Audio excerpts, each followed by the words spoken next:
denda sebesar 500 juta rupiah. Apabila denda tersebut tidak dibayar, maka diganti dengan pidana kurungan selama 6 bulan dengan perintah agar terdakwa tetap berada pada tahanan.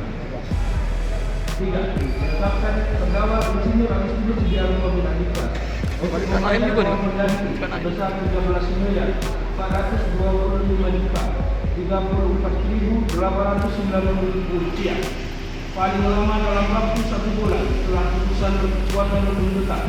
Jika tidak membayar, maka harta bendanya disita dan dilelang oleh jaksa untuk mengganti terhadap kerugian yang dialami oleh negara dan semen daerah CQPT Bank Pembangunan Daerah Sumsel Babel. Dengan ketentuan apabila terdakwa tidak mempunyai harta benda yang mencukupi, maka diganti dengan pidana penjara 6 tahun. Menyatakan barang bukti berupa dokumen BB nomor 1 sama dengan barang bukti nomor 185 tetap terlampir dalam berkas perkara. B.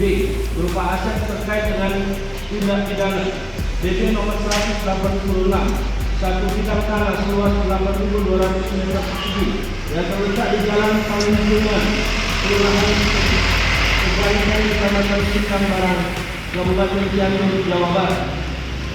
BB nomor 187 berupa 1 unit masjid